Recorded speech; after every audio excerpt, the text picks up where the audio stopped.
In the early 1980s, a trucker named Mike was driving his rig along a desolate stretch of Route 66, also known as the Devil's Highway, in the southwestern United States. It was a pitch-black night, and the only illumination came from his truck's headlights and the occasional flash of distant lightning. The road was long and empty, and Mike's mind began to wander.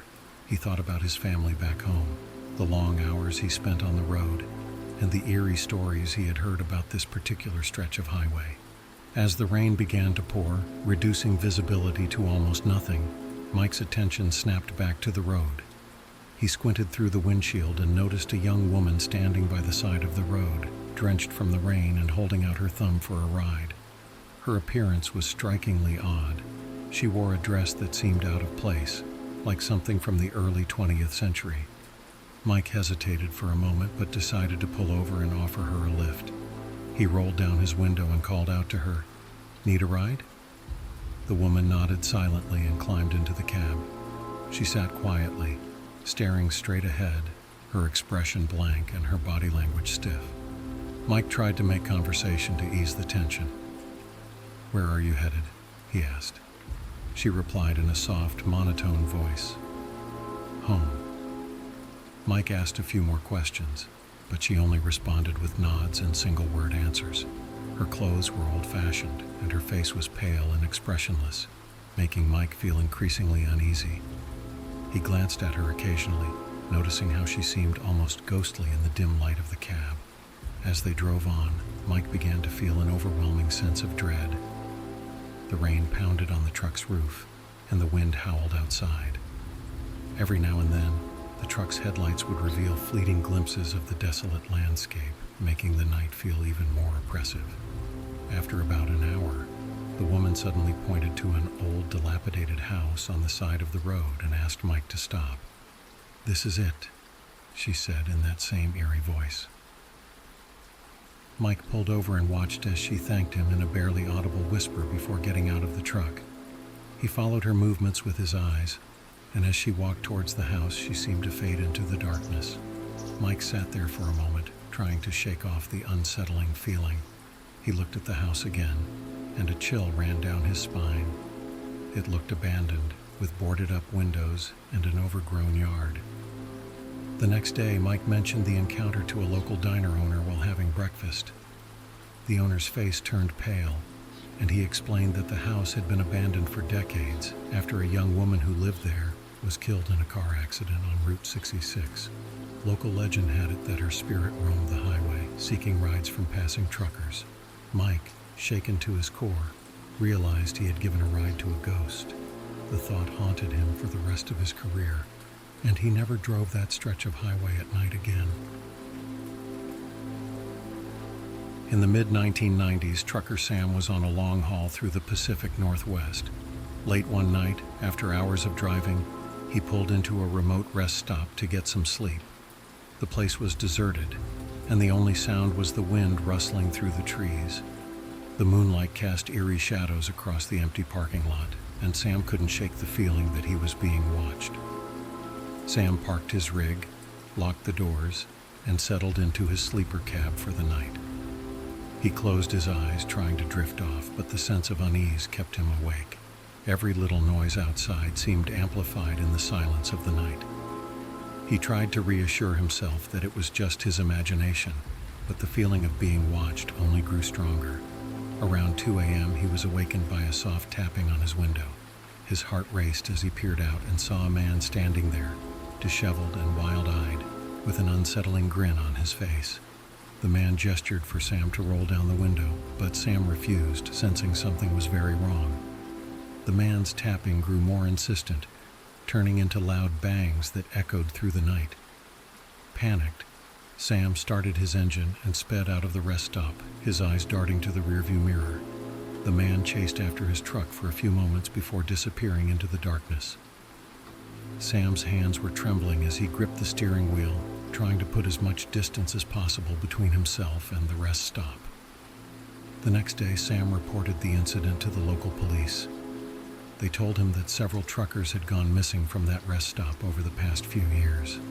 and it was suspected that a group of vagrants had been stalking and attacking lone travelers. The police took Sam's report seriously and promised to investigate, but Sam couldn't shake the feeling that he had narrowly escaped a grim fate. From then on, Sam avoided remote rest stops at night, preferring to find safer places to sleep. The memory of that night stayed with him, a constant reminder of how close he had come to becoming another statistic in a long list of unsolved disappearances. Every time he passed that stretch of road, he felt a shiver run down his spine, and he couldn't help but glance at the shadows, wondering if the stalkers were still out there, waiting for their next victim. In 2005, a trucker named Joe was driving through the remote mountains of West Virginia. It was late at night, and the winding roads were treacherous. The fog was so thick that Joe could barely see a few feet ahead, making every turn a nerve-wracking experience. He had been on the road for hours and was looking forward to reaching his destination and getting some rest. Suddenly, he saw a figure standing in the middle of the road. Joe slammed on his brakes, narrowly avoiding hitting the person.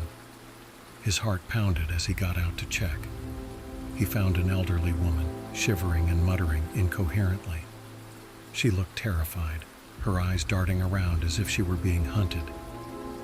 Joe helped her into his cab and asked what had happened. She told him she had been walking for days after escaping from a nearby cabin where she had been held captive. She claimed her captor was a deranged man who lived alone in the mountains, preying on lost travelers. Her story was so bizarre that Joe didn't know whether to believe her, but the fear in her eyes was unmistakable. As they drove, the woman grew increasingly agitated, warning Joe that her captor would come after them. Joe tried to reassure her, but her anxiety was contagious. The fog seemed to close in around them, and the narrow mountain roads made escape feel impossible. Suddenly, Joe noticed headlights in his rearview mirror, getting closer and closer. The woman screamed that it was him, her captor. Joe pushed the pedal to the floor, trying to outrun the car that was now tailing them aggressively. The road was a dangerous blur as he swerved around tight corners and steep drops. The car behind them didn't relent, its headlights glaring in the mirrors. Joe's mind raced as he tried to think of a way to lose their pursuer. They eventually reached a small town, and Joe pulled into a brightly lit gas station. The car following them sped away into the night, its driver seemingly giving up the chase. Joe and the woman were both shaken but relieved. Joe reported the incident to the local police, who took the woman to a hospital. She was identified as a local resident who had been missing for months. The authorities launched a search for her captor, but the rugged terrain and the man's knowledge of the area made him elusive. Joe continued his journey, but the encounter left a deep scar. He couldn't forget the woman's terrified eyes, or the relentless pursuit through the foggy mountains. The experience haunted him, and every time he drove through remote areas, he couldn't help but glance in his rearview mirror, half expecting to see those headlights again.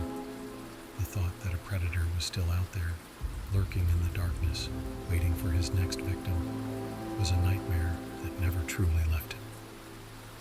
Panicked, Sam started his engine and sped out of the rest stop, his eyes darting to the rearview mirror. The man chased after his truck for a few moments before disappearing into the darkness.